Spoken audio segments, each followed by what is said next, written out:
chacun de ceux qui sont là et à la portée de notre voix. Et nous te rendons grâce pour ce moment privilégié dans ta présence au nom de Jésus. Et l'Église dit Amen. Bienvenue à Il faut allumer le micro. Voilà. Bienvenue à toutes et à tous. Oui, pas allumé. Voilà. Ça marche. Yes. Bienvenue à toutes et à tous. Merci d'être là avec nous pour partager ce moment, pour rendre gloire à Dieu ensemble. Et vraiment, au-delà de ce qu'on peut célébrer aujourd'hui, on célèbre aujourd'hui les 4 ans de l'Église Ephraïm. Mais au-delà de ça, ce qui est le plus important, c'est que nos cœurs s'inclinent vers Dieu. Amen. Et l'Église est un canal. L'Église que nous formons est ce peuple que Dieu veut pour que tous ensemble, nous puissions incliner nos cœurs devant lui et faire sa volonté. Et je vais prendre ce verset dans 1 Chronique 22. « Appliquez maintenant votre cœur et votre âme à chercher l'Éternel, votre Dieu. Levez-vous et construisez le sanctuaire de l'Éternel Dieu, afin d'amener l'arche de l'alliance de l'Éternel et les ustensiles consacrés à Dieu dans la maison qui sera construite pour le nom de l'Éternel. » L'arche représente la présence de Dieu. Et le temple est ce lieu où tout le monde pouvait venir adorer Dieu, rencontrer Dieu. Aujourd'hui, par le Saint-Esprit, nous sommes ce temple. Et que tous ensemble, la Bible dit aussi que si on est ensemble, le monde va voir. Et le monde a besoin de connaître cette grâce, cet amour, cet espoir. Amen. Amen. Alors que nos louanges ce matin éclatent vers le ciel, éclatent vers Dieu et éclatent aussi sur la terre. Amen. Amen. Amen. Amen. On va laisser la place à Marco et à Audrey pour nous conduire dans la louange. Et je vous invite à vous mettre debout pour célébrer notre Dieu. Vous avez le droit de taper des mains, de danser dans ce lieu. Il est là, Jésus est là. Et les enfants, on va poser les ballons et vous pouvez avoir l'espace ici.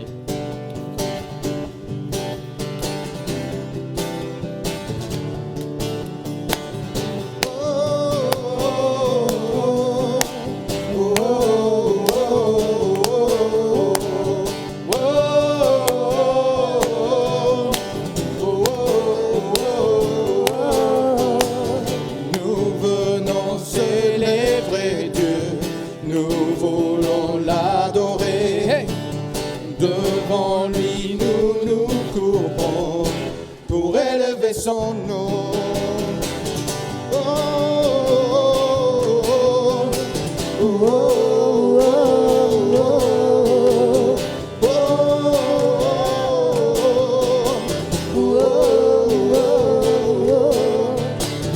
Nous venons célébrer Dieu, nous voulons l'adorer. Devant lui, nous nous courbons pour élever son nom. Les entrées, le roi de gloire, acclamons-le, Dieu de victoire. Il est vainqueur, faisons-lui place. Il est roi et Seigneur. Entrez, le roi de gloire, acclamons-le, Dieu de victoire. Il est vainqueur, faisons-lui place. Il est roi et Seigneur.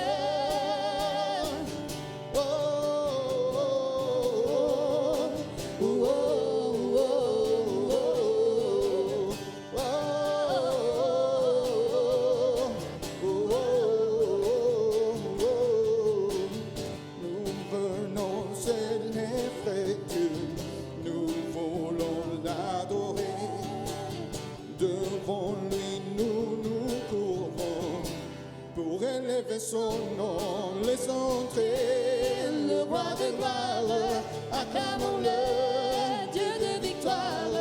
Il est vainqueur, faisons-lui place. Il est roi et Seigneur. Les entrées, le roi de gloire, acclamons-le, Dieu de victoire. Il est vainqueur, faisons-lui place. Il est roi et Seigneur.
On va chanter ensemble. Jojo, laisse-moi un peu là. Hop! On y va, mon frère.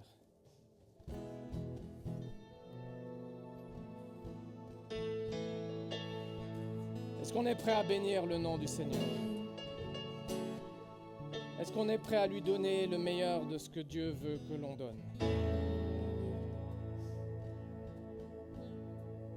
Est-ce qu'on peut lever les mains et dire « Béni soit ton nom ».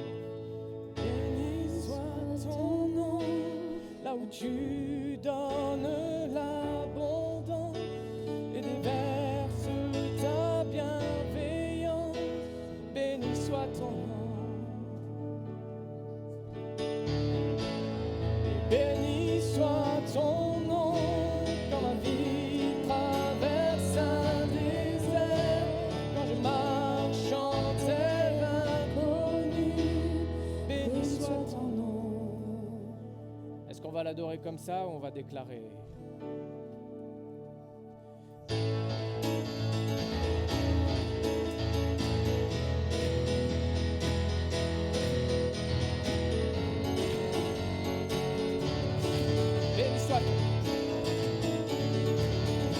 Béni soit.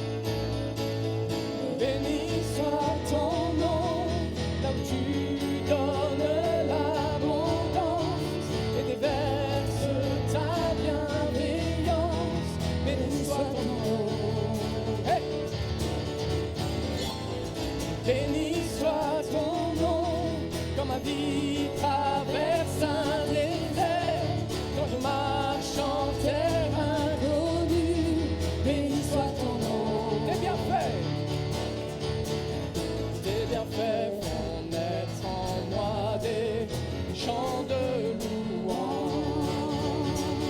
Et même au cœur de la nuit, Seigneur, je redirai. Béni soit le nom du Seigneur. Béni soit le nom. Béni soit le nom du Seigneur.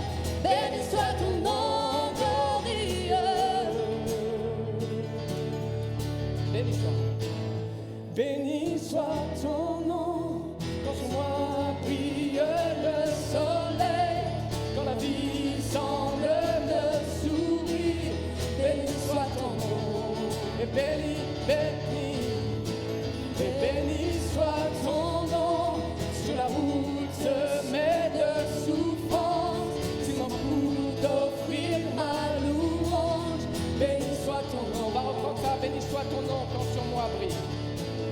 Béni soit ton nom, quand sur moi brille le soleil, quand la vie semble me sourire. Béni soit ton nom. Est-ce que nous allons bénir le nom du Seigneur quoi qu'il arrive? Et béni soit ton nom, sur la route semée de souffrance, c'est mon coup d'offrir ma louange. Béni soit ton nom. Tes bienfaits font naître en moi des chants de louange. Même au cœur de la nuit, Seigneur, je redirai. Béni soit le nom du Seigneur, béni soit ton nom. Élève ta voix et dis, béni soit le nom du Seigneur, béni soit ton nom glorieux. Béni soit le nom du Seigneur, béni soit ton nom. Béni soit le nom du Seigneur, béni soit ton nom glorieux. Tu donnes et tu reprends, tu donnes et tu reprends. Mon cœur choisit de dire, béni soit ton nom. Tu donnes et tu reprends, tu donnes et tu reprends. Mon cœur choisit de dire, oh béni soit ton nom. Béni soit le nom du Seigneur, béni soit ton nom. Béni soit le nom du Seigneur, béni un truc. Tu donnes, juste les femmes. Tu donnes et tu reprends. Tu donnes et tu reprends. Mon cœur choisit de dire. On vous entend pas les femmes. Béni soit ton Je crois qu'il mérite. tu Avec Audrey. reprends, tu donnes et tu reprends. Mon cœur choisit de dire, oh, béni soit ton nom. Ok les hommes. Tu donnes et tu reprends. Hey, tu donnes et tu reprends. Mon cœur choisit de dire, oh béni soit ton nom. Tu donnes, tu donnes, tu donnes, tu donnes et tu reprends. Hey, tu donnes et tu reprends. Mon cœur choisit de dire, oh béni soit ton nom. Juste les voix. Béni soit le nom du Seigneur. Béni soit ton nom. Béni soit le nom du Seigneur. Béni soit ton nom glorieux. Béni soit le nom du Seigneur. Béni soit ton nom. Béni soit le nom du Seigneur. Béni soit ton nom glorieux. Est-ce qu'on peut l'acclamer? Notre Dieu, notre Seigneur.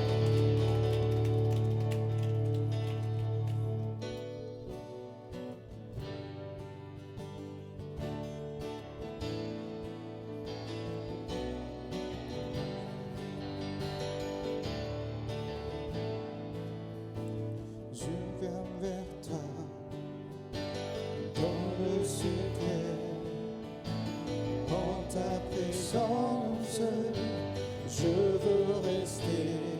Tu es, tu seras toujours là.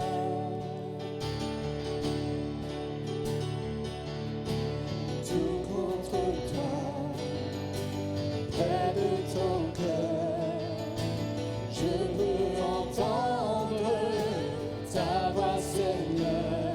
Tu es, tu seras toujours là.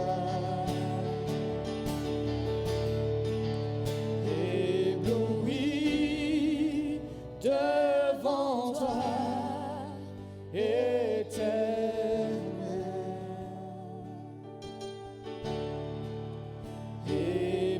ébahi par l'amour de ton ciel.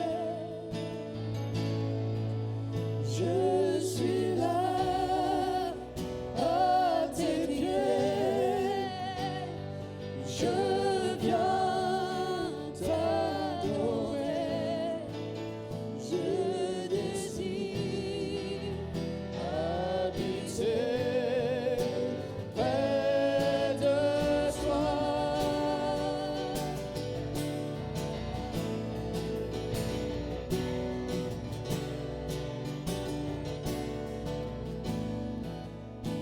Je vois ton bras, je sens ta main, tu me protèges, tu me soutiens, tu es, tu seras toujours là.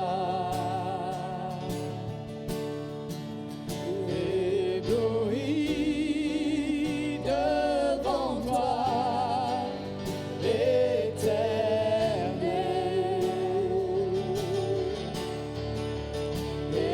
ébahi par l'amour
ébloui devant toi, éternel,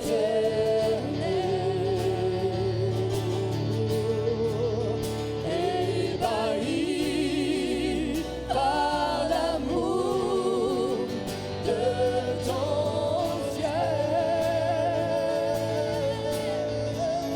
Je suis là à tes pieds, je viens t'adorer, je désire habiter près de toi.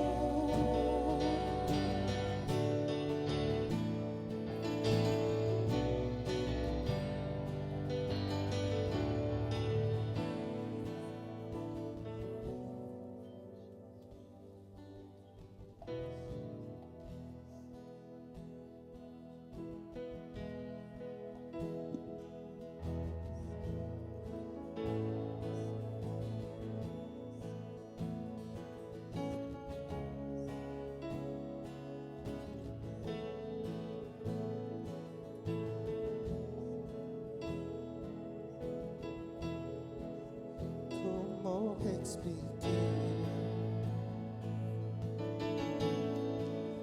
et comment l'écrire un amour si grand, si puissant que rien ne peut le contenir. Tu sais mes espoirs, Seigneur, tu sais mes craintes. Mes mots sont bien trop petits pour dire tout l'amour que j'ai pour toi. Alors entends mon cœur, mon esprit qui te loue. Entends le chant d'amour d'un enfant racheté. Je prendrai mes faibles mots pour te dire quel Dieu merveilleux tu es. Mais je ne pourrai pas te dire combien je t'aime, alors entends mon cœur. c'est tout comme la pluie. Les mots pourraient coller. Si j'avais l'éternité, Je ne pourrais pas l'exprimer. Mais dans les battements de mon cœur, tu entendras toujours. Merci pour la vie, pour la vérité et pour le chemin. Alors entends mon cœur, mon esprit qui te loue. Entends le chant d'amour d'un enfant racheté. Je prendrai mes faibles mots pour te dire quel Dieu merveilleux tu es. Mais je ne pourrai pas te dire combien je t'aime, alors entends mon cœur.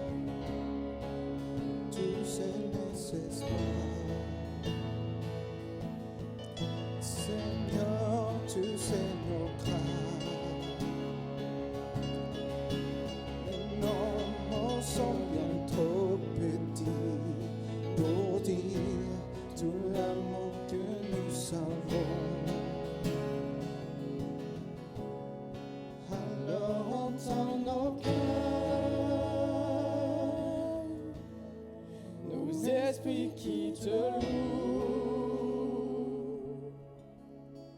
Entends le chant d'amour de tous tes rachetés. Oh, oh. Nous prendrons nos faibles mots pour te dire quel Dieu merveilleux tu es. Nous ne pourrons pas te dire tout notre amour, alors entends mon cœur.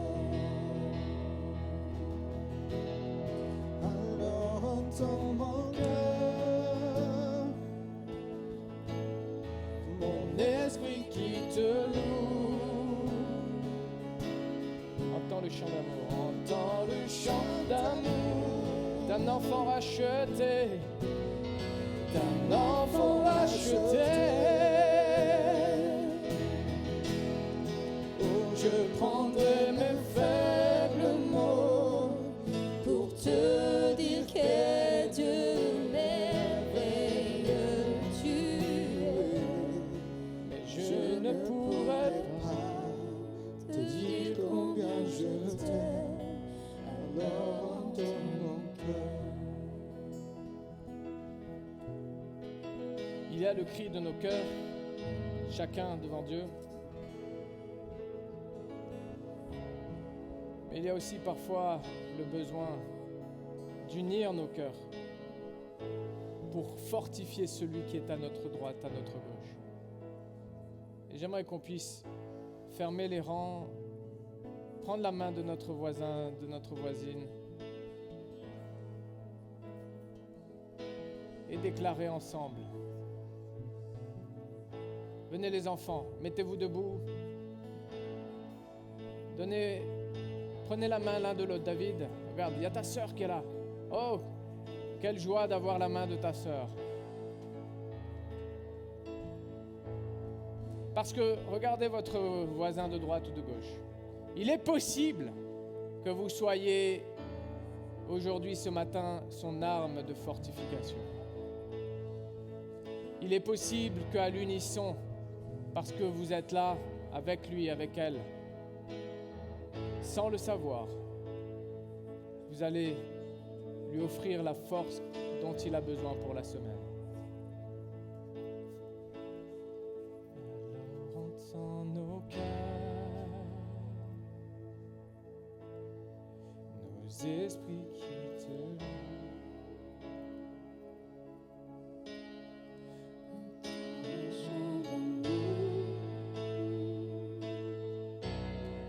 De tout est racheté.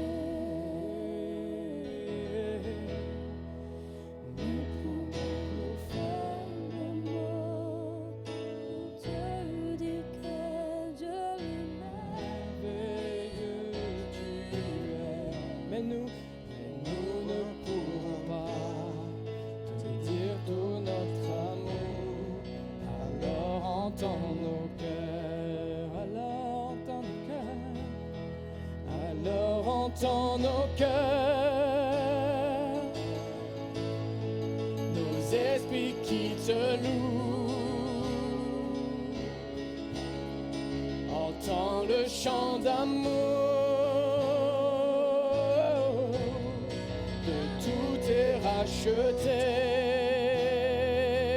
Oh, nous prendrons nos faibles mots pour te dire quel Dieu merveilleux tu es. Nous ne pourrons pas te dire tout notre amour, alors entends nos cœurs. Non, nous ne pourrons pas, non, nous ne pourrons pas te dire tout notre amour, alors entends nos cœurs. Non, nous ne pourrons pas, non, nous ne pourrons pas te dire tout notre amour, alors entends nos cœurs. Seigneur Dieu, c'est C'est avec un cœur reconnaissant que nous nous approchons de toi. Tu nous as donné le souffle de vie. Tu as voulu que nous soyons là ce matin. Et nous voulons ce matin, Seigneur, déclarer notre reconnaissance. Entends nos cœurs, Seigneur. Entends nos cœurs, Seigneur. Et nous voulons te dire que ce souffle est pour toi, Jésus. Tout est pour toi. Alors, du fond de notre cœur, Seigneur, merci. Merci. Merci.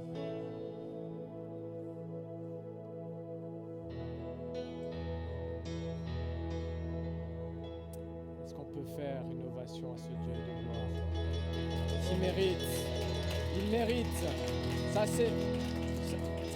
c'est pour Céline Dion, je veux bien. Mais un Dieu merveilleux, grandiose. Il mérite une vraie ovation de reconnaissance.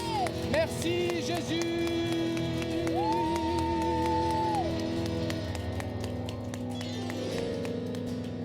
Amen. Merci Marco. Merci Audrey. Alléluia. Dieu est bon. Amen. Il est bon en tout temps.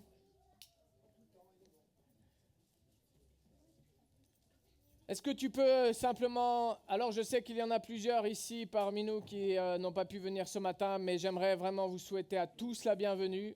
Vraiment, pour tous ceux qui viennent pour la première fois ou ceux qui ont l'habitude d'être là, est-ce que tu peux me préparer les annonces, s'il te plaît, mon cher frère? Et j'aimerais vraiment être reconnaissant envers tous ceux qui servent. La première des choses que j'aimerais vous dire encore une fois, c'est merci.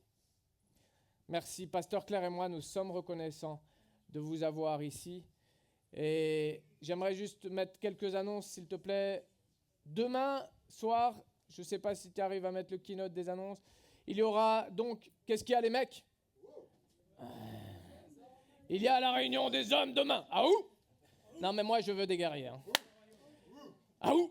Ça va, les hommes un peu timorés comme ça, on a fait notre temps. Maintenant, il faut des hommes qui assument ce que Dieu leur a donné, pleinement. Parce qu'on est là, et Jésus a dit, enfin, pas Jésus, l'apôtre Paul et la Bible le dit, ou l'apôtre Pierre aussi, Marie, aimez vos femmes. Et pour ça, il faut de la force, je vous assure. Amen. Moi, il me faut de la force tous les matins. Ah où les mecs? Donc demain soir à 19h30 à Aubernais, on va chercher cette force les uns pour les autres. Et toi, comment ça va avec ta femme? Non, c'est bon. Vous êtes notre solution aussi, les sœurs. On est reconnaissants de vous avoir. Tous les matins, je suis heureux de... Heureusement que ma femme est là. Parce que sinon, vous n'auriez pas tout ça. Vous seriez là en train de nager. Pasteur, on va où? Regardez par là, c'est plus clair du côté de mon épouse. Donc, tous les hommes, on a rendez-vous à 19h30. Ensuite, samedi 12, parce que c'est bien aussi pour les femmes. Alléluia. Ce sont les femmes. Bien. Bravo les gars. C'est ça que... les gars, oh. Là, ça va, c'est bon, là. Donc, les guerrières d'Ephraïm. My goodness. On doit apprendre, les mecs. Hein. Amen. On est une armée d'amour, une armée de grâce, une armée pour bâtir. Amen, les femmes. Et on se retrouve donc samedi 12 octobre à 14h à la maison pastorale pour prier ensemble, pour nous exhorter les unes les autres, nous encourager dans la parole et par vos témoignages aussi. Donc, je compte sur la participation de chacune pour apporter, parce que chacune a quelque chose à apporter, à partager, et ensemble, on est plus forte. Amen. Amen. Et vous vous rendez compte, c'est Pasteur Siméon qui va s'occuper des enfants. Je suis là jusqu'à 15h40. Vous vous rendez compte? Donc vous pouvez ramener vos enfants. Non, je vais... dans ces moments-là, il y a toujours mon frère qui aime bien le bruit, Mathieu Lutz, qui vient m'aider. Il aime bien le cri des enfants et ça, c'est son kiff absolu. Et il a toujours pitié de moi quand il me voit là. « Ah, t'es tout seul ?» Ouais, t'inquiète, je suis pas tout seul, j'en ai 10 avec moi. Mais les sœurs, venez vraiment amener aussi celles qui ne connaissent pas encore Jésus et qui ont besoin d'entendre parler de son message. Il y a un petit truc à manger aussi. Et samedi 12, ah mais ça c'est pour les gars, hein, que les femmes sont aussi tentées par ça, là. Il y a un truc à manger, on vient? C'est les mecs, ça. Il y a un truc à manger, ok, je viens. Samedi 12, juste après la réunion des femmes, il y aura la réunion de la tribu à la maison pastorale à Geisfolsheim. Yeah! Merci Zach. Ils sont pas là, les jeunes? Ouais. Franchement, je vois, parfois, je suis la première réaction que j'ai des jeunes le matin quand j'arrive. Ça va? Comment tu vas? Ah, je suis fatigué. Je fais, mais c'est pas possible. Oh, j'ai vu ta tête, hein. Mon gars. Oh, il n'y a que Johanna. J'ai vu ta tête aussi, là. Hey, venez prendre une barre d'énergie le samedi 12 à 18h30 dans la maison pastorale. Le 15 octobre, encore à la maison pastorale, toujours, il y aura l'étude biblique. On va poursuivre le meilleur message. Ceux qui étaient là mardi soir, c'était bien? Merci, Pauline. Les autres qui n'étaient pas là, c'était bien? Ah, mais qu'est-ce que vous avez fait? Franchement, vous avez manqué un truc de dingue. Franchement, il faut être là. Alors, je vais vous faire un résumé parce que j'ai promis un résumé. C'était bien. Voilà. C'était excellent. Ben voilà, donc rendez-vous pour la suite. Non, mais j'en parlerai. On fait une petite pause aujourd'hui dans cette série, mais je reprendrai un tout petit truc, un petit point qu'on a vu ce mardi soir parce que c'était vraiment profond et c'est important que tout le monde sache, qu'un maximum sache ce que nous avons étudié mardi dernier. Donc, les études bibliques, c'est tous les 15 jours, le mardi soir à 20h dans la maison pastorale et je vous exhorte à ce qu'un maximum soit là. Parce qu'on apprend ensemble, on progresse ensemble, on grandit ensemble et on grandit les uns par les autres. Ok ? Et s'il n'y a une seule personne des couples qui peut être là, ben c'est simple, l'autre rentre et fait un résumé, ok, du mieux possible. Et comme ça, on grandit ensemble. Samedi 26 octobre, encore la tribu. Mais purée, ils sont tout le temps là. Bon, c'est bien, annonce. Ça, c'est Brittany qui fait les annonces. Alors, elle a dit, moi, je vais mettre un maximum la tribu pour montrer à quel point on est présent. Mais tu as raison, vous êtes un bon modèle pour nous. Et mardi 29 octobre, pareil, elle a annoncé en avance, étude biblique, bravo, merci Brittany pour les annonces. On est une famille. Et j'aimerais inviter Pasteur Claire maintenant, avant de présenter la vision de la nouvelle saison, vous savez, j'aimerais vous expliquer après comment l'église Ephraim fonctionne pour ceux qui nous rejoignent, pour ceux qui ne connaissent pas l'église. En tout cas, soyez les bienvenus et on va faire une chose. Vous allez prendre 5 secondes pour saluer celui qui vient d'arriver derrière vous, celle qui vient d'arriver dans ce temps, et dire bonjour, sois le bienvenu. Prenez ce temps-là, allez vers quelqu'un, vous avez 10 secondes pour saluer, bienvenue, dites, sois le bienvenu dans la maison du Seigneur. Venez, voilà, saluez, on vous salue à vous qui êtes là en live. On aime bien semer un peu l'ambiance chaleureuse, parce qu'il y en a qui sont arrivés, que Dieu vous bénisse, bienvenue à tous. C'est important qu'une famille se salue le matin. Salut, mon frère.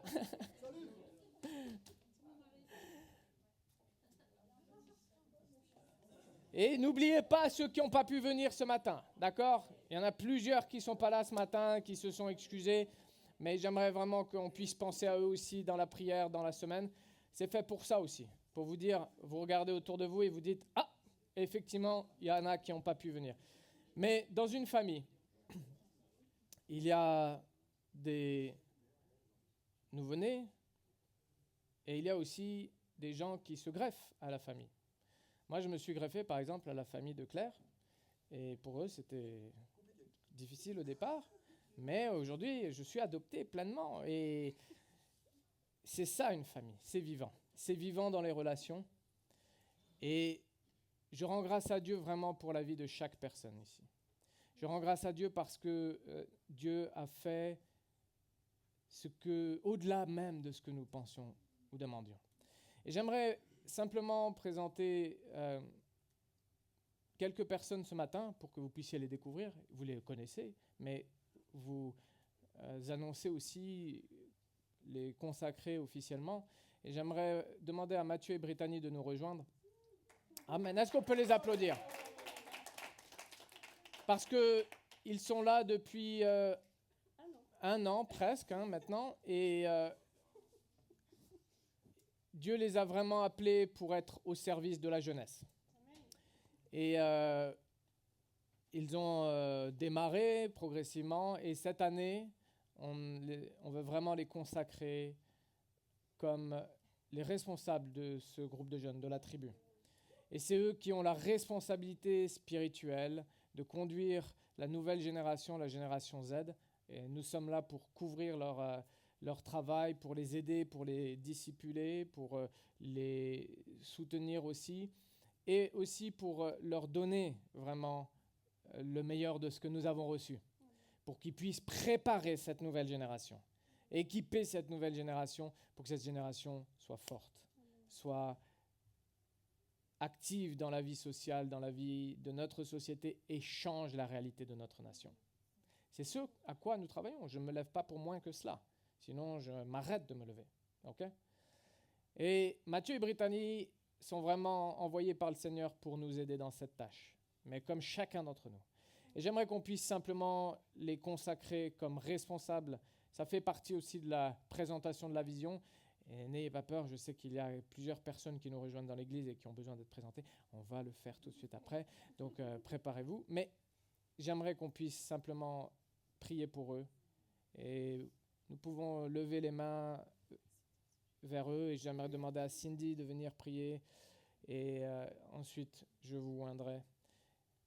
Alors, qu'est-ce que c'est l'onction d'huile? L'huile représente la présence du Saint-Esprit.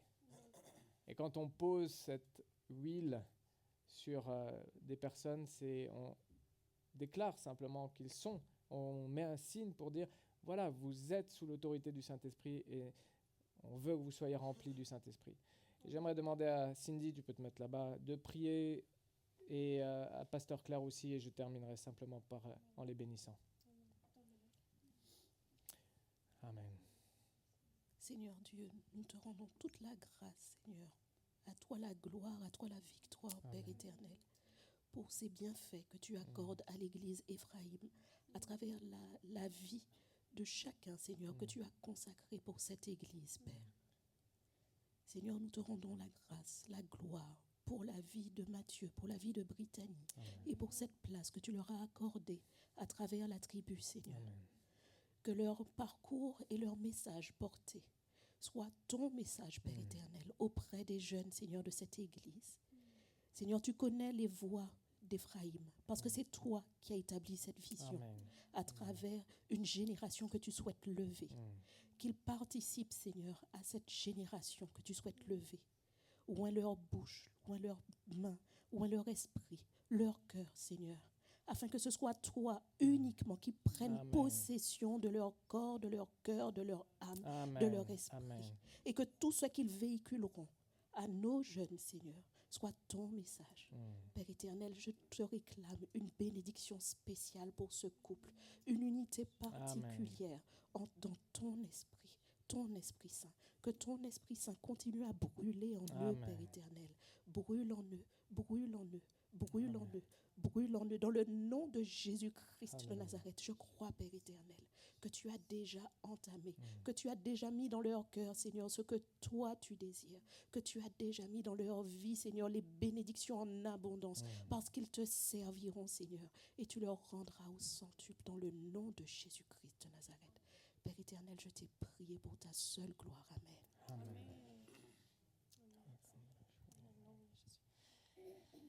Et Seigneur, je te remets la vie de Brittany, je te remets la vie de Mathieu, Seigneur. Je te les consacre, Seigneur, au nom de Jésus, Seigneur. Nous te les remettons. Et nous déclarons sur leur vie ta bénédiction, Seigneur. Nous déclarons sur leur vie, Seigneur, l'autorité de ton esprit, Seigneur. Que par leur bouche, leurs mains, Seigneur, tu puisses les utiliser, Seigneur, pour toucher les cœurs, pour bénir, pour guérir, Seigneur, pour relever, Seigneur, pour encourager les jeunes, Seigneur. Pour les aider, Seigneur, à trouver leur voie, pour les aider à trouver, Seigneur, l'appel qui est sur eux, l'identité que tu as mis en eux, au-delà de tout ce qu'ils ont pu vivre, Seigneur. que tu les utilises vraiment comme un canal, Seigneur, de restauration, de guérison, Seigneur. Et qu'à travers leur vie, Seigneur, tu puisses sauver ces jeunes, les sauver de leur chute, les sauver, Seigneur, des tentations, les sauver, Seigneur, de tout ce qui pourrait les éloigner de toi, Seigneur. Au nom de Jésus, Seigneur. Je déclare sur ce couple, Seigneur, ta vie et ta vie en abondance. Et oui, Seigneur, tu vas multiplier encore. Au nom de Jésus. Amen. Amen. Seigneur Dieu, nous voulons déclarer ta bénédiction avec reconnaissance sur Matthieu et sur Brittany, Seigneur. Oint leurs pensées, leur cœur, leurs mains, Seigneur, garde-les, afin qu'ils soient des canaux, Seigneur, de bénédiction pour cette génération. Qu'ils puissent, Seigneur, toucher toute une génération à travers ce qu'ils sont et ce qu'ils font.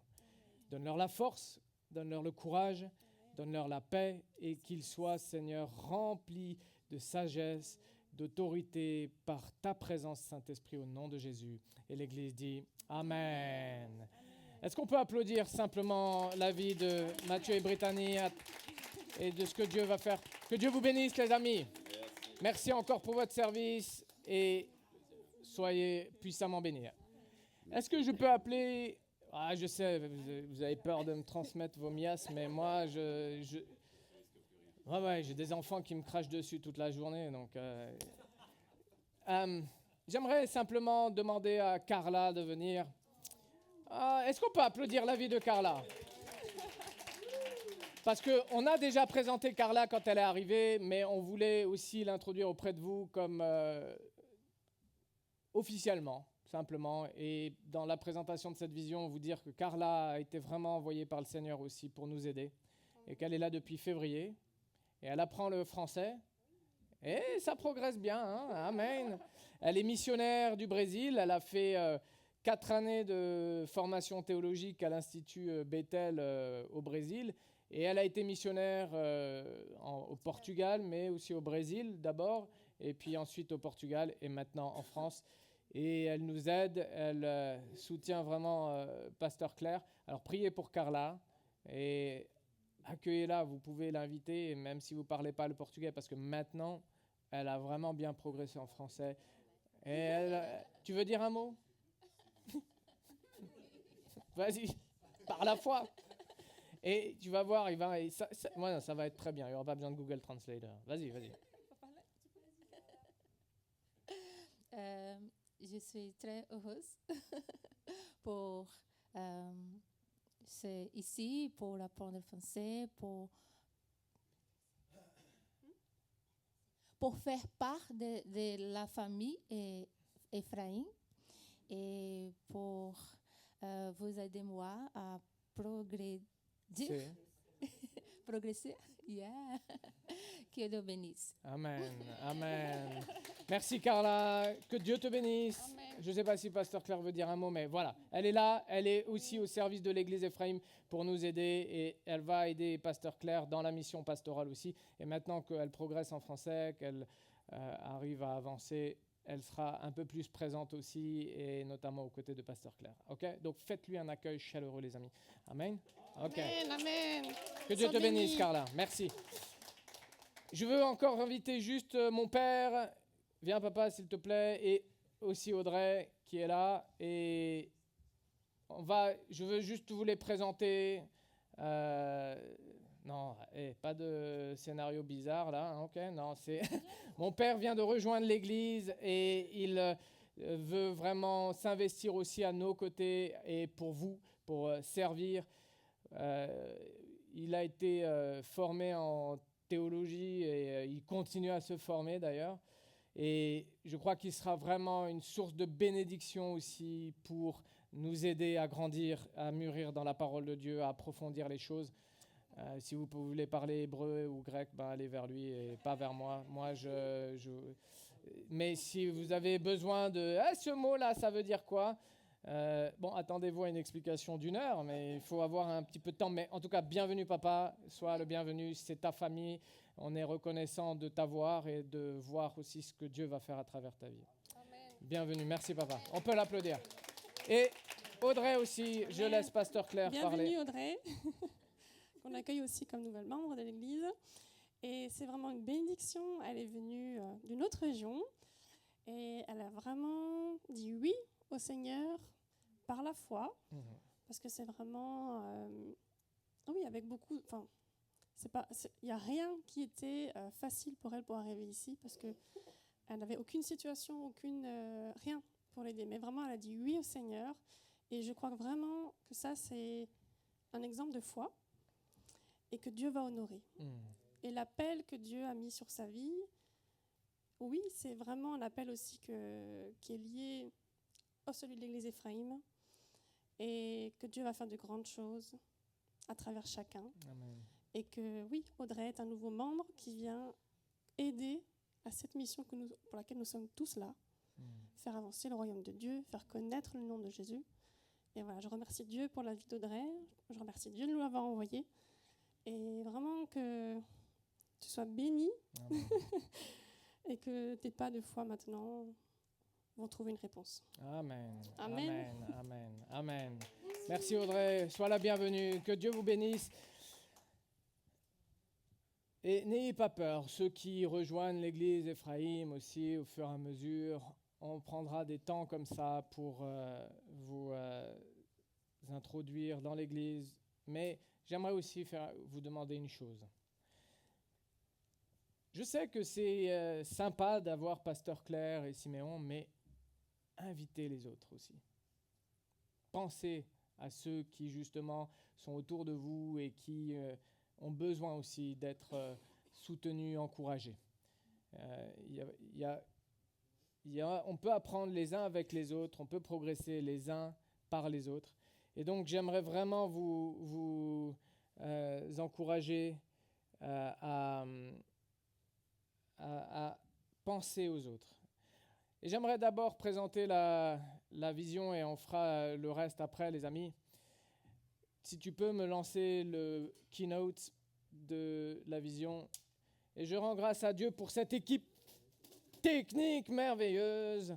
Merci pour la déco aussi, hein, Pauline, chère amie. Alléluia, on peut l'applaudir. Amen, merci Isaac. Tu as raison. Tu peux revenir en arrière s'il te plaît. Je disais merci trop vite à l'équipe technique en fait. Non, ça va. Ils sont bons, ils sont très bien, Seigneur, merci pour cette équipe. La rentrée a eu lieu il y a un mois et un mois après, à chaque fois, nous avons la célébration de l'anniversaire de l'église Ephraïm. Et ce que nous voulons faire au moment où on célèbre ce que Dieu a fait, c'est aussi découvrir ensemble ce que Dieu attend de nous, veut de nous en tant que famille. C'est important qu'on se rappelle les visions. C'est important qu'on se rappelle ce que Dieu veut. Qu'est-ce qu'il attend de son peuple. Et il y a ce fameux verset dans Habakkuk, chapitre Habakkuk 2, où Dieu dit « Écris la vision et relis-la. Si elle tarde à venir, relis-la. Ne désespère pas et vous commencez maintenant à bien nous connaître. Qu'est-ce qu'on fait quand on vous rencontre la première fois ? Vous vous souvenez de ce qu'on fait ? On offre une Bible, merci. Ça, c'est vrai. Mais exactement, on présente la vision. On cherche ensemble ce que Dieu veut vous dire. Pas ce que nous allons vous dire, mais ce que Dieu veut vous dire. Vous êtes d'accord avec ça ou pas ? On le fait. Et parfois, on a cette réponse, mais je ne sais pas quelle est la vision de Dieu pour ma vie. Et je ne sais pas comment trouver cette vision. Et j'aimerais nous dire et nous rappeler que Dieu a vraiment une vision pour chacun d'entre nous. Vraiment, vraiment. Et que ce que l'on vous dit aussi, c'est que votre vision, la vision que Dieu veut vous donner, elle va s'aligner avec la vision de l'église Ephraïm. J'aimerais vous rappeler la vision de l'année dernière. C'était renforcer nos liens, renforcer notre connaissance aussi de Jésus-Christ, renforcer ce que nous sommes. Et cette année, et l'année dernière, on avait dit on va se focaliser aussi un petit peu sur l'église Ephraim, comment on peut renforcer ce que Dieu nous a donné et ne pas aller trop se diluer à droite et à gauche. Mais vous savez que notre vision, elle est simple, c'est d'aller chercher les hommes. C'est que l'Église soit le bras armé de Dieu pour aller amener l'espérance vivante qui est en Jésus-Christ là où elle n'est pas. Et cette espérance, ce qu'elle a produit dans nos vies, elle doit le produire dans la vie de ceux qui sont autour de nous, qui ne sont pas là ce matin, et qui ont besoin de cet espoir. Il y en a qui ne connaissent pas cet espoir, et il y en a même qui n'ont aucun espoir. Et quand c'est la mort de l'espoir, il n'y a plus que l'espoir de la mort. Vous pouvez la reprendre si vous voulez.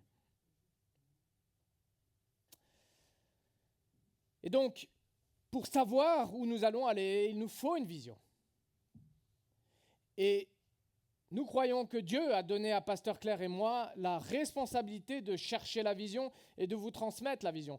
Et notre organisation est que pendant l'été, vous savez que juillet-août en France, c'est plutôt calme, et bien pendant ce temps-là, nous mettons un peu plus en hauteur, Pasteur Claire et moi, et on prie pour vous. On prie pour l'église Ephraim. On prie pour chercher la vision. Et je prie depuis maintenant des semaines pour que je puisse transmettre cette vision que Dieu nous a confiée pour 2024-2025 de la manière la plus claire pour qu'on puisse tous aller dans le même sens. Amen. Et j'aimerais simplement prier pour cela ce matin, maintenant. Seigneur Dieu, touche nos cœurs, montre-nous ce que tu attends de nous et que nous puissions recevoir ce que toi, tu veux dire ce matin. Manifeste-toi. Conduis mes lèvres, conduis ma langue pour la seule gloire de ton nom. Au nom de Jésus. Amen. Donc, on veut vraiment amener l'église Ephraim dans cette nouvelle vision 24-25 et découvrir ensemble ce que nous devons faire pour entrer dans cette vision. Et moi, je te dis, c'est Jésus qui parle à Pierre, que tu es Pierre, et que sur ce rocher, je construirai mon église, et les portes du séjour des morts ne l'emporteront pas sur elle. Ici, Jésus est en train de faire un jeu de mots. Il dit, tu es Pierre, et ce rocher, c'est ce que je suis, c'est ce que j'annonce, le message que je donne. Et Jésus dit, ta pierre se mettra sur le rocher pour construire mon église. Et Jésus est clair, c'est lui qui construit l'église. Et ça fait maintenant 21 siècles que Jésus a commencé cette œuvre et qu'elle se poursuit. Il y a plus de 4 milliards de personnes à travers l'histoire qui ont choisi de suivre Jésus-Christ. Et si ça, ce n'est pas un témoignage de quelque chose qui est vrai, alors j'aimerais nous dire qu'on doit réfléchir à notre analyse de l'histoire. Parce que aujourd'hui, on nous dit non, mais Jésus a peut-être pas existé, c'est un mythe. Mais j'aimerais nous dire, si c'est un mythe aussi grand que cela, il a été très, très fort. Parce que ça fait 21 siècles qu'il ne cesse de croître. Et j'aimerais aussi nous dire une chose, c'est qu'il y a une génération, la génération Z et la génération Alpha, qui nous attend parce qu'ils ont soif de cela. Ils ne sont pas là en train de réclamer quelque chose.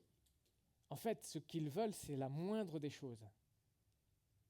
C'est un message d'espérance. C'est un message d'amour, de grâce. Mais c'est aussi un message de vérité. Et c'est ce que Jésus est venu annoncer. Et il tient encore aujourd'hui, ce message. Alors, la vision pour l'année 24-25 est bâtir. Bâtir. Nous avons une responsabilité de bâtir ensemble une œuvre pour le Seigneur, sachant que c'est Jésus qui construit son Église. Mais où nous allons être des bâtisseurs, où nous pouvons être des destructeurs, des diviseurs. Alors qu'est-ce que nous allons choisir de faire? Est-ce qu'on va se mettre à la suite de Jésus-Christ, qui est la pierre angulaire comme nous annonce la parole de Dieu. Ainsi donc, vous n'êtes plus des étrangers. Regarde ton voisin de droite et de gauche et dis-lui, tu n'es plus étranger ni résident temporaire. Vous êtes au contraire concitoyens des saints, membres de la famille de Dieu. Oh là là! Regarde et prépare-toi à supporter ton voisin de droite et de gauche, t'en as pour l'éternité avec lui. Donc, dis-toi bien, progresse ici, commence à bâtir, parce que tu as toute l'éternité avec lui qui t'attend. Vous avez été édifiés sur le fondement des apôtres et des prophètes, Jésus-Christ lui-même étant la pierre angulaire. Éphésiens 2. Est-ce qu'on va se mettre autour de cette pierre ? Est-ce qu'on va choisir de construire et de bâtir avec lui, tout en respectant le fait qu'il est la pierre principale ? Mais Jésus n'est pas là en train de dire « je suis tout ». Non, non, il a dit « il vaut mieux pour vous que je m'en aille, pour que vous puissiez faire avec le Saint-Esprit, pour que vous puissiez recevoir celui avec lequel vous allez faire ». Et donc Jésus n'est plus physiquement là, mais il attend de nous que nous puissions bâtir avec son esprit. Alors, la question c'est quel type de mur nous allons faire ? Je ne suis pas un expert, je ne suis pas un maçon, mais là on voit d'emblée, ou je ne sais pas si ça vous parle, si ce type de mur vous en voulez. Est-ce qu'on se prépare à construire ce type de mur ou regardez les détails, hein, c'est intéressant parce qu'il y a des briques qui sont cassées et mises. Et il y a des sortes d'enchevêtrements comme ça, aléatoires. Donc on est dans le flou, quoi. Hein. Et puis à la fin, le flou, un jour, il y a une vidéo qui traîne sur TikTok ou ailleurs, peut-être vous l'avez déjà vu, où le gars, il fait les niveaux avec son verre de bière, tu sais. Donc il met le verre de bière sur la brique et puis il regarde si c'est bien horizontal en fonction du verre et il tapote un petit peu pour mettre le niveau de la bière à l'horizontale. Et à la fin, tu vois le résultat d'un mur totalement de ce type-là, mais totalement biscornu. Et j'aimerais nous dire que pour obtenir cela, ça va nous demander un peu de travail. Ça ne veut pas dire qu'on doit être tous des experts de la construction. Mais j'aime bien cette image parce que si on regarde bien, il n'y a que des pierres totalement différentes. Il n'y a que des pierres qui ne se ressemblent pas et pourtant elles s'imbriquent et elles font un mur joli. Il y a des pierres de taille plus petite, taille plus grande. Et j'aimerais qu'on puisse se dire, nous allons bâtir quelque chose pour Jésus-Christ. Non pas des murs dont l'objet va être d'évaluer, l'objectif va être d'évaluer, c'est-à-dire faire un mur qui sépare, un mur qui divise. Non, non. J'aimerais que l'on puisse faire ensemble une œuvre spirituelle qui va unir, qui va même attirer. Vous savez, vous allez ici et là visiter des monuments, vous regardez les murs et vous êtes là en admiration devant ces murs. Devant ces murs qui tiennent à la fois une histoire, qui tiennent une structure et qui sont là pour protéger aussi. Mais vous regardez comment ils ont été construits. S'ils tiennent tout au long de l'histoire, c'est parce que justement ils ont été bien construits. Un mur n'est pas toujours une séparation. Ça peut être une possibilité pour s'appuyer dessus. Ça peut être un endroit où nous pouvons justement y mettre des choses pour trouver de l'ordre. Si vous n'avez pas de choses verticales, vous n'arriverez pas à voir ce que vous avez. Un mur, c'est justement dans sa verticalité, il offre de nouvelles perspectives. Et parfois, nous ne voyons que la perspective de « Oh, c'est un obstacle. Oh, ça m'empêche de passer. » Quand Jésus veut construire son Église, il attend justement à ce que chaque personne puisse trouver sa place, à ce que nous soyons des pierres vivantes. Et vous savez que c'est notre premier lieu d'investissement, c'est-à-dire chacun d'entre nous. Pas le bâtiment, L'objectif ici n'est pas de vous présenter, nous allons construire un bâtiment. Non, nous sommes ces pierres vivantes. Amen. Alors, est-ce que nous allons bâtir cette année? Regardez ce verset qui est très intéressant. D'ailleurs même... Ah, il faut que je revienne en arrière, pardon. Je suis allé trop vite.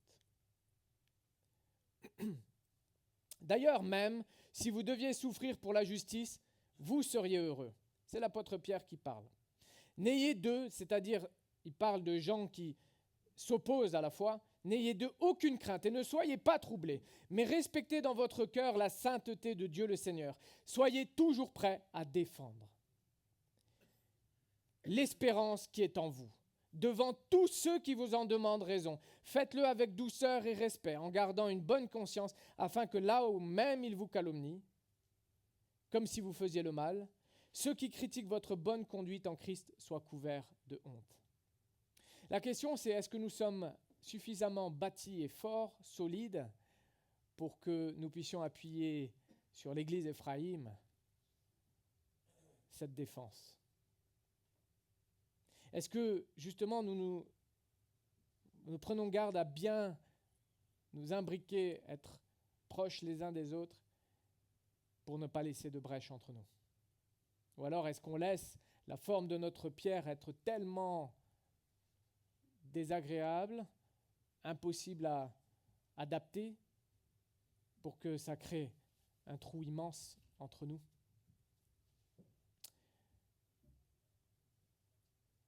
L'apôtre Pierre, je crois que c'est quelqu'un qui a suffisamment souffert dans sa vie pour pouvoir écrire un jour, écoutez, j'ai le droit un peu au repos. Et pourtant là, il dit, si vous deviez souffrir pour la justice. Et là, il demande un effort, soyez toujours prêts à défendre. Et je vais vous montrer pourquoi on doit être prêt. Ce terme-là, soyez toujours prêts, c'est ce qui a donné lieu au terme apologétique. C'est d'amener les réponses. Et le monde qui est autour de nous, les amis, a besoin de cela. Et je vais vous expliquer pourquoi je soutiens cela. Alors, est-ce que nous allons bâtir justement avec des pierres qui sont taillées? Comment on peut bâtir ensemble? La première des choses, c'est préparer notre pierre. Et c'est toi, moi. C'est nous. Chacun de nous est une pierre vivante. Jésus-Christ est la pierre angulaire et nous devons nous préparer comme Jésus-Christ s'est préparé. Il a été parfait en tout point de vue, mais il a préparé sa pierre. Alors est-ce qu'on va accepter la mission, le défi de choisir de sa pierre, c'est-à-dire j'accepte ce que Dieu fait de moi, j'accepte d'être tellement unique. Est-ce qu'on va accepter de se mettre à part?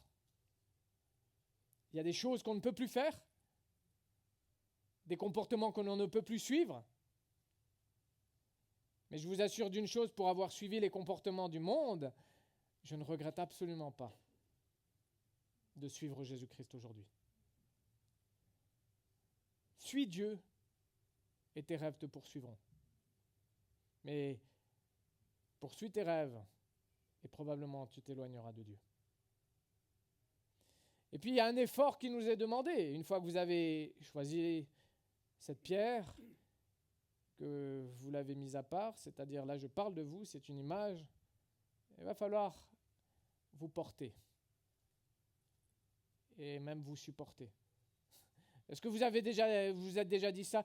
Oh mon âme, supporte-toi parce que tu en as pour toute la vie. Il n'y a personne qui va vous séparer de votre âme pour la changer. C'est à chacun de nous de se préparer, de s'équiper et de tailler, de faire en sorte que cette pierre s'imbrique. Vous savez, je vais vous dire une chose.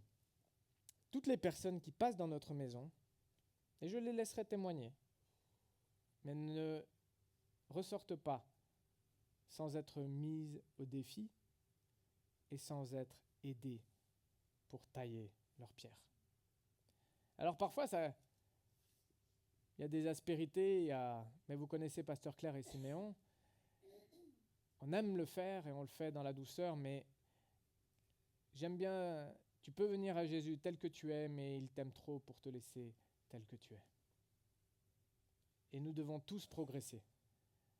Tailler notre pierre. Alors, est-ce que nous sommes prêts à bâtir ensemble et à préparer justement notre pierre? Dans cette perspective, chers amis, j'en ai encouragé plusieurs, justement, à se préparer, à préparer leur pierre et à s'équiper, à faire une formation théologique, à découvrir ce que la Bible dit, à être clair dans notre perspective, pas juste garder ce que l'on a toujours cru et puis c'est ça et il n'y a rien d'autre et j'ai toujours pensé comme ça donc ça doit être la vérité. Chacun a son système de croyance, mais la Bible est claire, c'est ensemble qu'on peut découvrir ce que dit la Bible. Alors est-ce qu'on est prêt à s'équiper les uns avec les autres, les uns par les autres? Je vous encourage donc, frères et sœurs, par les compassions de Dieu, à offrir votre corps comme un sacrifice vivant, saint, agréable à Dieu. Ce sera de votre part un culte raisonnable. Ne vous conformez pas au monde actuel, mais soyez transformés par le renouvellement de votre intelligence, de l'intelligence, afin de discerner quelle est la volonté de Dieu, ce qui est bon, agréable et parfait. Vous savez pourquoi je continue à travailler en tant que médecin? Une des raisons, ce n'est pas la seule.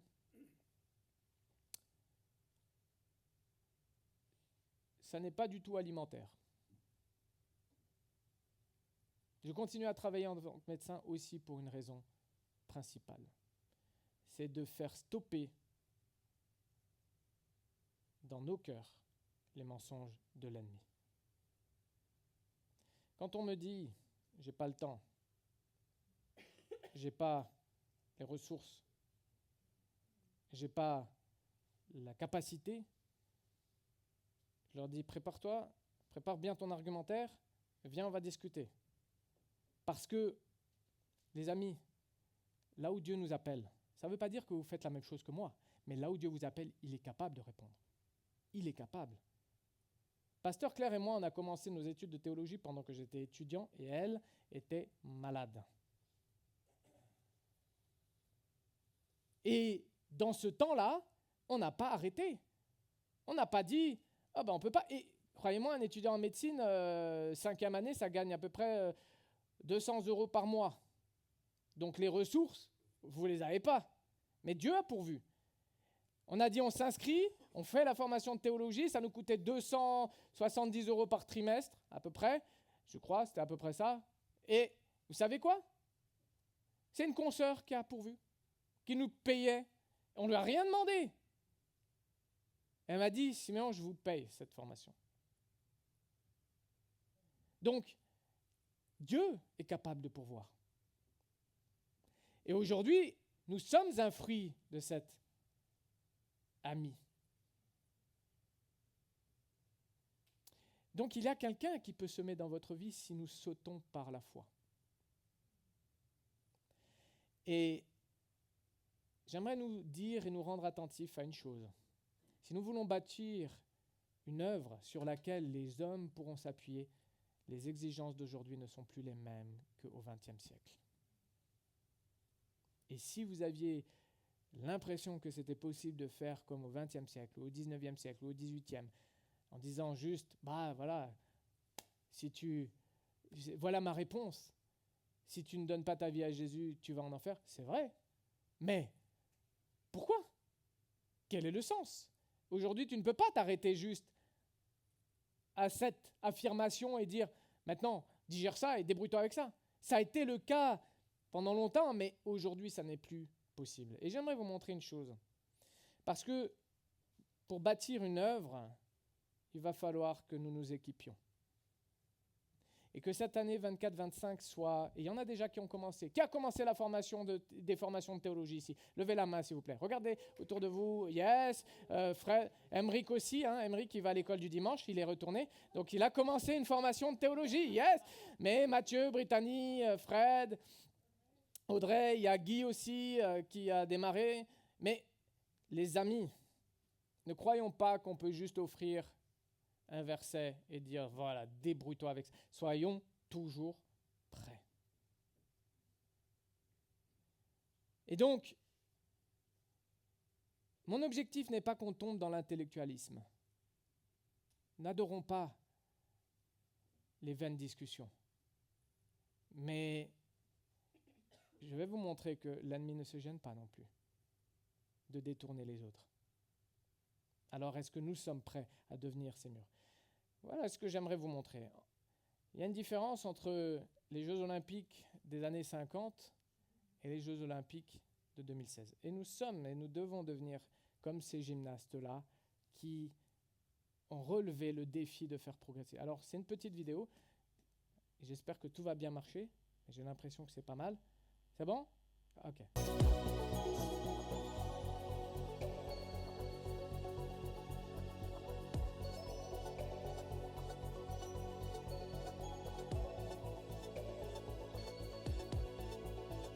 Essayez de regarder les deux vidéos.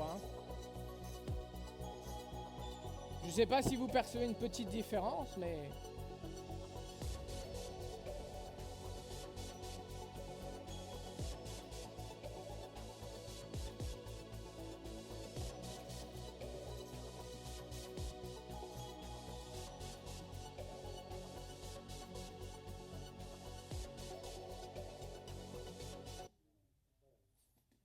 Il y a une petite différence, non? Et parfois, on a l'impression que il a dit c'est autre chose, le monde spirituel. Et que donc nos réponses ne doivent pas s'adapter à un monde qui a nettement changé. Ce n'est pas qu'on adapte le message, on adapte la méthode. Et parfois, nous sacralisons notre méthode et nous sacrifions le message. Alors que nous devons sacraliser le message et sacrifier la méthode. Vous ne pouvez pas aller dehors et simplement apporter des paroles comme ça et dire « débrouille-toi avec ça ». Ces paroles auront beau être vraies. Aujourd'hui, chers amis, le monde attend plus de notre part. Et il y a des hommes qui ont changé ce monde et qui ont accepté ce travail-là. L'apôtre Paul a accepté de travailler avec les Romains et toute leur philosophie, travailler avec la grecque et toute leur philosophie. Et il n'est pas venu juste avec un message édulcoré comme ça, un petit peu de saupoudrage. Il est venu avec toute une église pour dire voilà la vérité. Il arrive à un moment donné à l'église d'Éphèse et Corinthiens où il passe des années à en convaincre quelques-uns. Et c'est pour ça qu'aujourd'hui, ce message est arrivé en Europe. Alors ne croyons pas que ça ne porte pas de fruits. Parfois nous parlons simplement et nous sommes prêts à défendre notre espérance avec grâce, avec douceur, avec amour, sans dire « Allez, donne ta vie à Jésus, je te mets la tête sous l'eau et ça va marcher ». Non, les amis, ce n'est pas ça que Dieu nous demande. Mais nous ne pouvons pas dire simplement, écoute, c'est par là la direction et puis débrouille-toi avec ça. Alors, on a vu cette différence entre 2016 et là, c'est Simone Biles, en 2016 qui a remporté les Jeux Olympiques.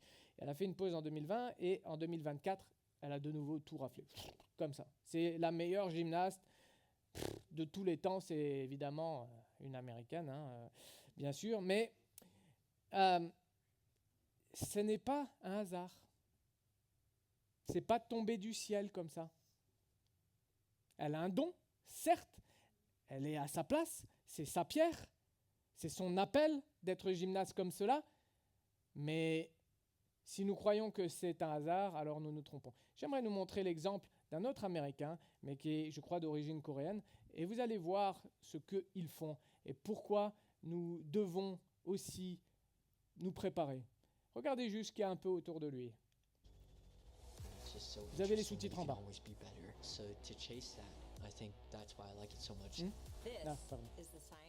Non, excusez-moi, je vais remettre parce que Cindy n'a pas vu.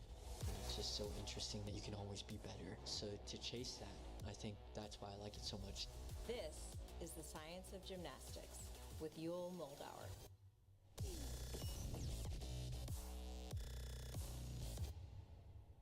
Hi, I'm Dr. Ellen Casey, and I am a sports medicine physician at HSS, and I am part of the Women's Sports Medicine Center, and I take care of all types of athletes, including gymnasts. My name is Yul Moldauer, and I'm a men's artistic gymnast. Imagine if you ran a mile every single day on your legs and your arms, and you kept waking up and doing that. You'd probably be pretty sore and pretty beat. How long have you guys been together? 18 months. I'm happiest coach. This is my son, Reggie. Yul is an incredible gymnast, and you can see that he possesses so many different components of what you need to be a great gymnast. Speed and power are huge factors in gymnastics. He's quick, powerful, strong. He's got balance. He has the aesthetic component of making the gymnastics look easy and beautiful to watch. I don't like talking about myself, but I'm a 2020 Olympian, 7-time world team member, 2-time world medalist, 18 All-American, 7-time national champion, 4-time athlete of the year, sportsman of the year, I think 18 World Cup medalist, Pan-Am champion, 3 years in a row, Pacific Rim champion. I don't know, I think I do this because I'm not 6'6" and 300 pounds, so I think gymnastics was a sport for me. An all-around gymnast like Yul is what most gymnasts aspire to be. So I started gymnastics when I was about 7 years old. I got really attached to the adrenaline side, competing. It's high intensity, it's high stress. One mistake could become an injury. It could dislocate my finger, it could pull my ankle. There is an element of fear that everybody has to overcome. The most talented gymnasts like Yul make that look effortless.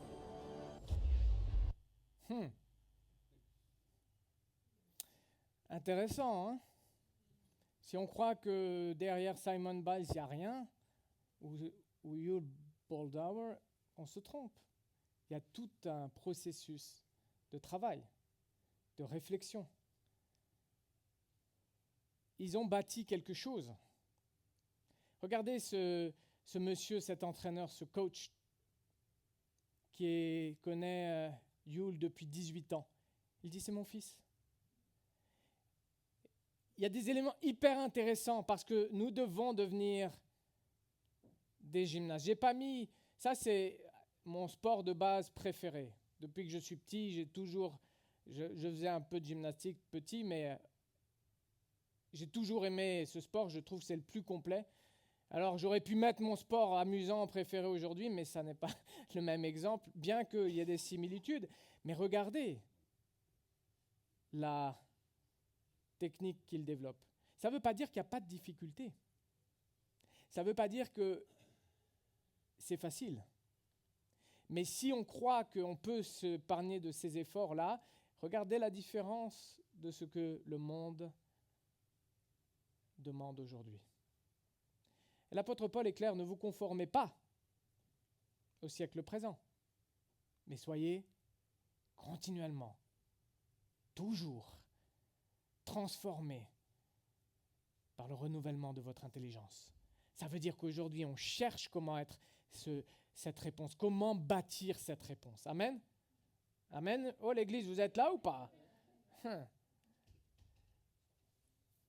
Mais il y a quelque chose dans cette société que nous devons combattre et contre laquelle nous devons résister.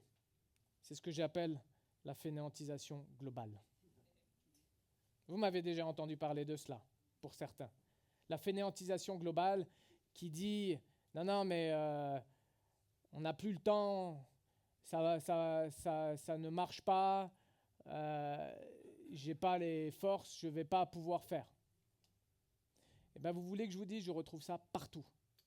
Dans la médecine, chez les juges, chez les journalistes, mais aussi parfois, et pas de grâce, pas à l'église Ephraïm, dans l'église parfois. J'annonce une réponse, je ne sais même pas pourquoi. J'annonce quelque chose, je ne sais même pas ce que je suis en train de dire. Et voici ce que nous dira le docteur Martin Luther King. Vous savez qui est Martin Luther King ? Vous connaissez, c'est celui qui a défendu vraiment la cause des Noirs aux États-Unis, qui étaient vus comme des personnes de moindre des sous-classes, voilà, merci pour le mot, qui étaient vus comme des personnes inférieures. Et il a fait avancer la cause, mais regardons bien ce qu'il a écrit. « Rares sont les hommes qui se consacrent à la tâche dure et rigoureuse de la pensée. » Il y a une tendance presque universelle, et on la retrouve de manière générale aujourd'hui, à utiliser des slogans et à se contenter de demi-vérités. On avance des choses et on ne sait pas pourquoi. Et comme ça, on risque de se perdre et de perdre aussi les gens qui sont autour de nous.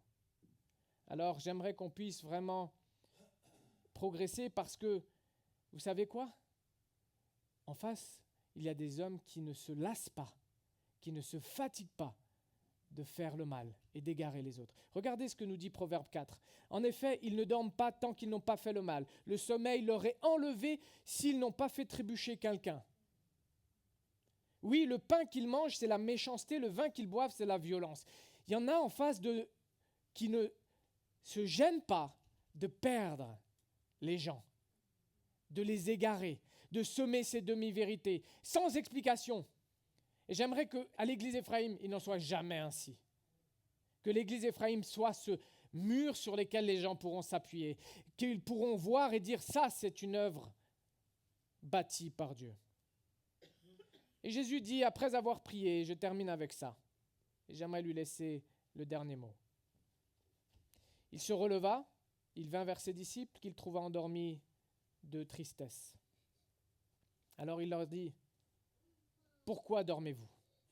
Levez-vous et priez pour ne pas céder à la tentation. » Donc ma question aujourd'hui, elle est simple. Est-ce que nous allons bâtir ensemble ? La vision pour 24-25, c'est de bâtir. Préparer sa pierre, préparer ce que nous sommes, sa vie, son appel. Préparer aussi la manière dont nous allons servir. Dans Colossiens 3, 23, il dit « Faites tout sans murmure, comme pour le Seigneur. » Alors, je termine avec ça. J'aimerais que dans l'église Ephraïm, pour l'année 24-25, que jamais il n'y ait de comparaison, que vous puissiez considérer les plus petites pierres, les plus plates, mais les plus grosses aussi, les pierres qui sont autour de vous, et vous dire, on n'a pas besoin d'uniformité, mais par contre, si nous voulons vivre l'unité, je le définis comme ça, l'unité, c'est l'unicité de chacun plus notre complémentarité. N'allez pas chercher chez l'autre ce qu'il a. Cherchez chez vous ce que vous avez. Vous êtes unique. Il n'y a aucun besoin de nous comparer. Mais ensemble, on peut devenir un mur qui va attirer les gens, qui va dire, ils sont en train de construire quelque chose de solide. Ils sont ensemble. La Bible dit que c'est par l'amour que nous avons les uns pour les autres que le monde verra que nous sommes les disciples de Jésus-Christ. Alors j'aimerais simplement nous inviter à nous approcher de la table du Seigneur, ensemble. Jésus a instauré un repas qui nous a demandé de commémorer. Et ce repas, c'est ce qu'on appelle la Sainte Seine. Et en fait, c'est un repas qui témoigne de notre unité, qui témoigne de ce qu'est l'Église. Et Jésus nous appelle à table. Il nous appelle à venir à ses côtés.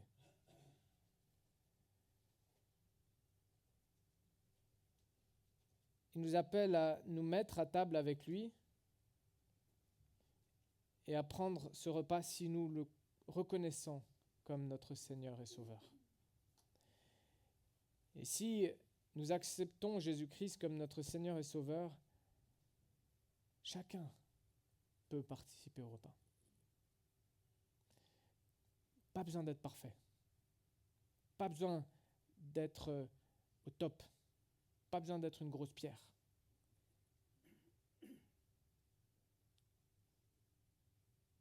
Nous avons juste besoin de reconnaître notre besoin de Jésus-Christ. Et si tel est notre cas, dans notre cœur, alors on peut simplement nous attendre à lui. J'aimerais qu'on puisse entendre ce chapitre, je vais le lire dans 1 Corinthiens 11, pas le chapitre mais quelques versets. Voici ce que dit l'apôtre Paul. Le Seigneur Jésus, la nuit où il a été arrêté, a pris du pain. Après avoir remercié Dieu, il l'a rompu et il a dit « Prenez, mangez, ceci est mon corps qui est pour vous. Faites ceci en mémoire de moi. » De même, après le repas, il a pris la coupe et il a dit « Cette coupe est la nouvelle alliance en mon sang. Faites ceci en souvenir de moi toutes les fois que vous en boirez. » En effet, toutes les fois que vous mangez ce pain et que vous buvez cette coupe, vous annoncez la mort du Seigneur jusqu'à ce qu'il vienne. J'aimerais qu'on puisse prendre ce temps simplement pour réfléchir ensemble, pour se poser et dire « Ok Seigneur, je reconnais ce que j'ai besoin, de quoi j'ai besoin. Je reconnais que j'ai besoin de toi. Je reconnais que tu as donné ta vie pour moi. Je reconnais que tu as versé ton sang pour moi. Et je m'approche de cette table avec foi, avec simplicité, pour participer avec mes frères et sœurs à ce repas. C'est pourquoi celui qui mange ce pain ou boit la coupe du Seigneur indignement sera coupable envers le corps et le sang du Seigneur. Que chacun donc s'examine lui-même, et qu'ainsi il mange du pain et boive de la coupe. Car celui qui mange et boit sans discerner le corps du Seigneur, c'est-à-dire l'Église, mange et boit un jugement contre lui-même. J'aimerais demander à Fred et Rachel de venir m'aider et s'approcher de la table pour m'aider au service. Si vous reconnaissez Jésus-Christ comme votre Seigneur et Sauveur, alors nous pouvons prendre les éléments qui sont là. Vous pouvez laisser passer les éléments. Il n'y a aucun problème avec ça. Ne soyez pas gênés. Prenez ça par conviction. Et si vous avez déjà donné votre vie à Jésus, c'est-à-dire vous avez déjà fait cette démarche d'ouvrir votre cœur à Jésus, de dire « Ok Seigneur, je t'accepte », alors participez au repas, simplement. J'aimerais demander à Fred de prier pour le pain et à Rachel, merci, de bénir le vin, le fruit de la vigne. Seigneur, tu nous invites à ce repas, tu nous invites à prendre ce morceau de pain en souvenir de ton corps qui a souffert sur la croix. Seigneur, par ce repas, nous acceptons que tu fasses partie de notre vie, que tu es notre Dieu et nous croyons en toi. Que toutes celles et ceux qui veulent s'approcher de la table viennent se nourrir, Seigneur. Amen. Amen.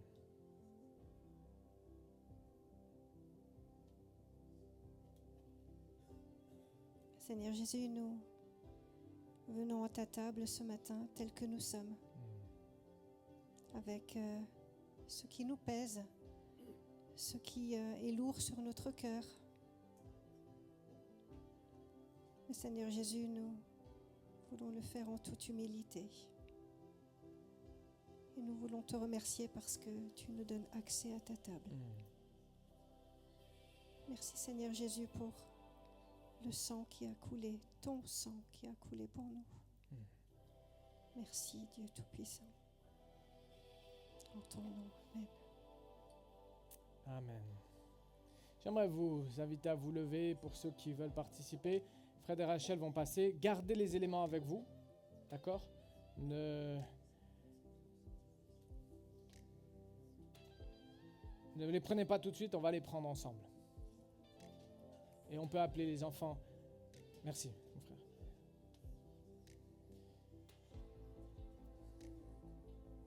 On peut appeler les enfants, mais il faut prévenir Elise qu'ils viennent dans le calme.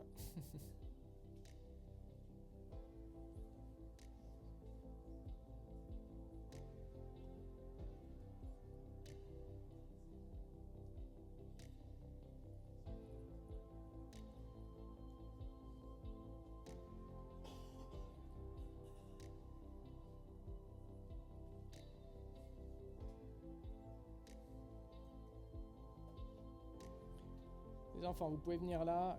dans le calme. Gardez la coupe, venez par là. Mettez-vous devant, calmement. Vous pouvez vous mettre juste devant. Pourquoi on veut enseigner les enfants à participer à ce moment? Tout simplement parce qu'ils font partie de l'Église.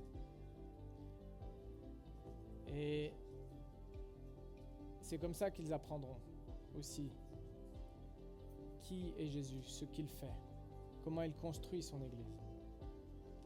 Alors, les enfants, gardez, ne prenez pas tout de suite, on va prendre tous ensemble, ok?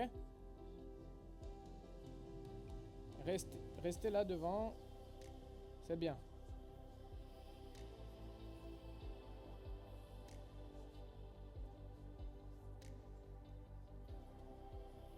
C'est bon, tu vas y arriver.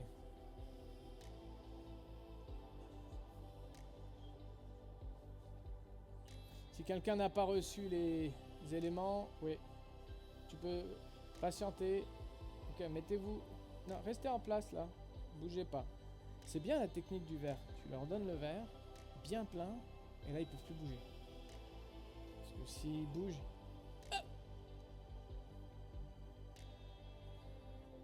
Merci, ma sœur.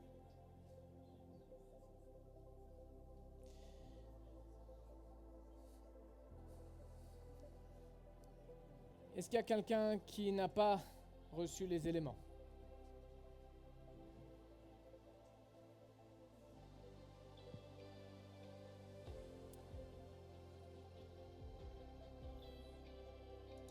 C'est bon, tout le monde est servi.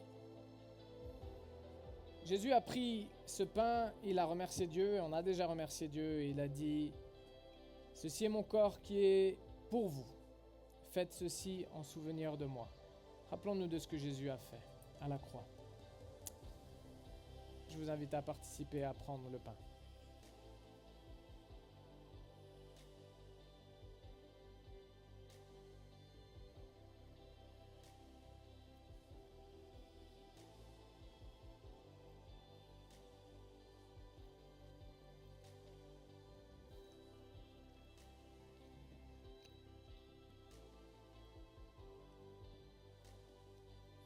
Il a pris la coupe et il a dit, « Ceci est mon sang. C'est la nouvelle alliance en mon sang. Faites ceci en mémoire de moi toutes les fois que vous en boirez. » Je vous invite à prendre simplement la coupe. Seigneur Dieu, nous voulons simplement te remercier parce que tu t'es offert. Et aujourd'hui, tu veux bâtir ton Église. Et tu veux bâtir l'Église Ephraim pour qu'elle grandisse à la lumière de ta parole, sous la direction du Saint-Esprit. Et je te demande que nous puissions recevoir cette vision et que nous puissions nous y attacher avec foi, avec audace, avec paix. Nous nous sommes approchés de ta table, Seigneur, parce que nous voulons bâtir cette Église ensemble. Nous voulons que cette Église grandisse, que cette Église puisse aller dans le royaume, semer la bonne nouvelle de Jésus-Christ. Et que nous puissions ensemble recevoir ce que tu veux nous dire encore ce matin. Alléluia.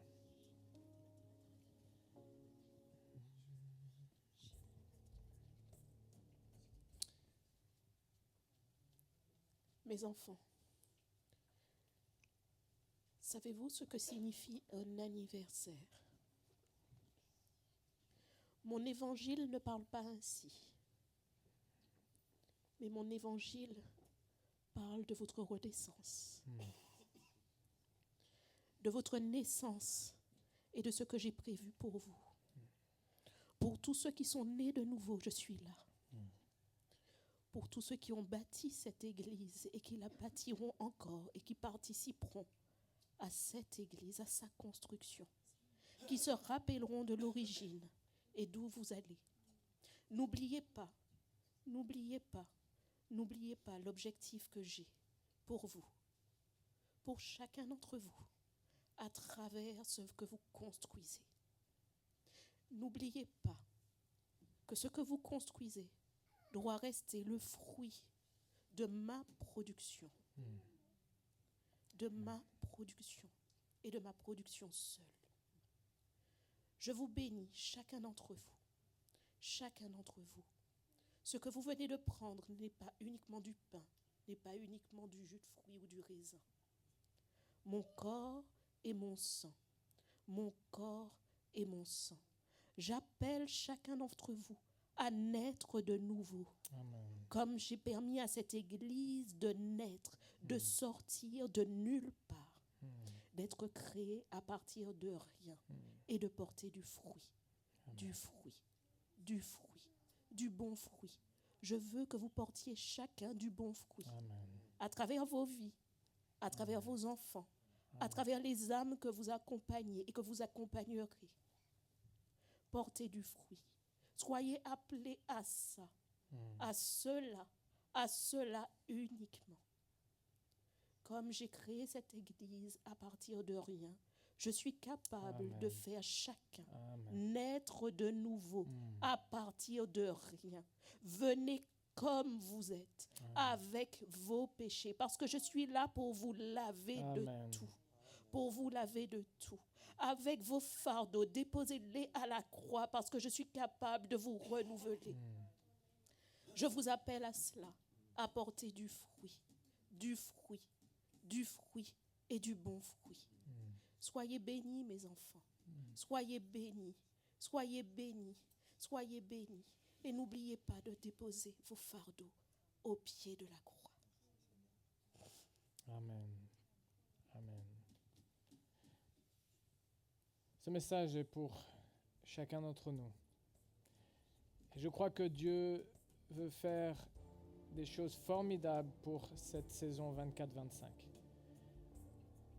Et nous avons eu tellement de témoignages durant la saison 23-24, de victoires, de changements de vie. Et je m'attends avec beaucoup d'expectatives à cette saison 24-25. Il y a un petit apéritif derrière, chers amis. Vous pouvez encore prendre du temps ensemble pour discuter. Et j'aimerais simplement nous mettre au défi maintenant. Comme ce que notre sœur Cindy nous a transmis, à l'image de ce que nous avons reçu, est-ce que nous sommes prêts à bâtir? Alors, levons-nous et saluez-vous les uns les autres et dites à chacun: sois prêt à bâtir, sois prêt à bâtir, sois prêt à bâtir. Que Dieu vous bénisse, les amis, à vous qui êtes là en ligne aussi, on vous embrasse. Et il y a derrière un apéritif avec des boissons, vous pouvez aller vous servir. Bon dimanche à tous, on vous embrasse et à bientôt.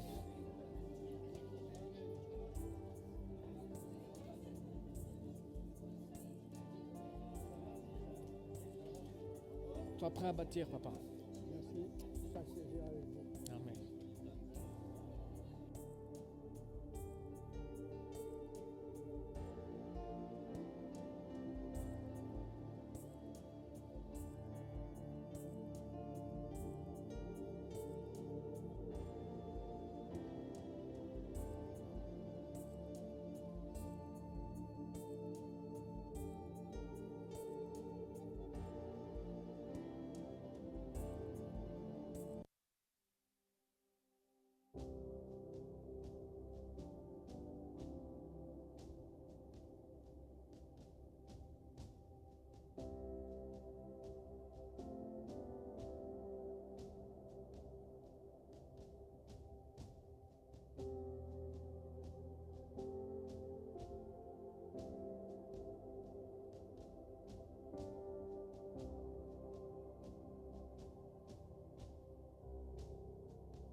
On n'ira pas tous au paradis.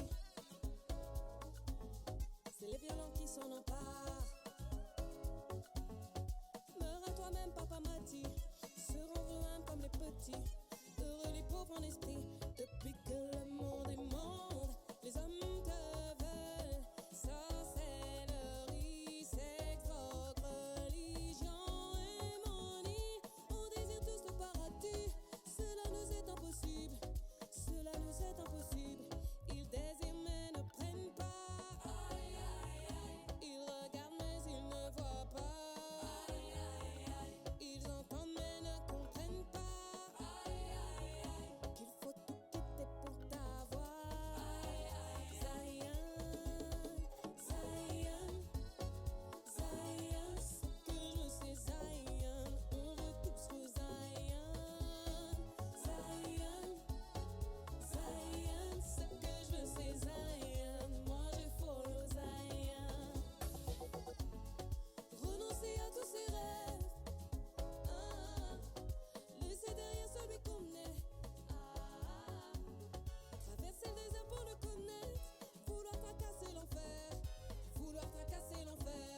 Et même si pour le monde on me dit pauvre fou, à contre-courant on court et ne te retourne plus jamais. On désire tous le paradis. Le sang du roi a coulé. Voilà le ticket pour entrer. Ils désirent mais ne prennent pas. Ils regardent mais ils ne voient pas. Ils entendent toujours mais ne comprennent pas. Qu'il faut tout quitter pour t'avoir. Zion, Zion, Zion. Ce que je veux c'est Zion. On veut tous c'est Zion. Zion, Zion. Ce que je veux c'est Zion. Moi j'ai follow Zion. Zion, Zion. Ce que je veux c'est Zion. On veut tous le Zion. Zion, Zion, Zion. Moi j'ai follow Zion.